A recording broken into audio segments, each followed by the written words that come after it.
বাংলাদেশে আগস্টে শেখ হাসিনার পতনের পর অন্তর্বর্তী সরকারের প্রধান অধ্যাপক মোহাম্মদ ইউনূসের সাথে প্রথমবারের মতো দ্বিপাক্ষিক বৈঠক করেছেন ভারতের প্রধানমন্ত্রী নরেন্দ্র মোদী। ব্যাংককের শ্যাংগ্রিলা হোটেলের বিমস্টেক শীর্ষ সম্মেলনে স্থানীয় সময় দুপুর 12:30টায় বৈঠকটি শুরু হয়। প্রধান উপদেষ্টা প্রেস উইং থেকে বৈঠকের বিষয়টি নিশ্চিত করা হয়েছে।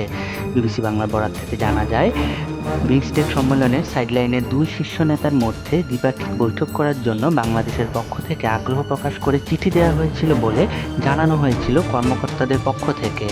শুক্রবার প্রধান উপদেষ্টা প্রেস সচিব শফিকুল আলম বলেছেন, বৈঠকে শেখ হাসিনার প্রত্যর্পণ নিয়ে আলোচনা হয়েছে। বৈঠকে শীর্ষ দুই পারস্পরিক স্বার্থ সংশ্লিষ্ট বিষয় নিয়ে আলোচনা হয়েছে।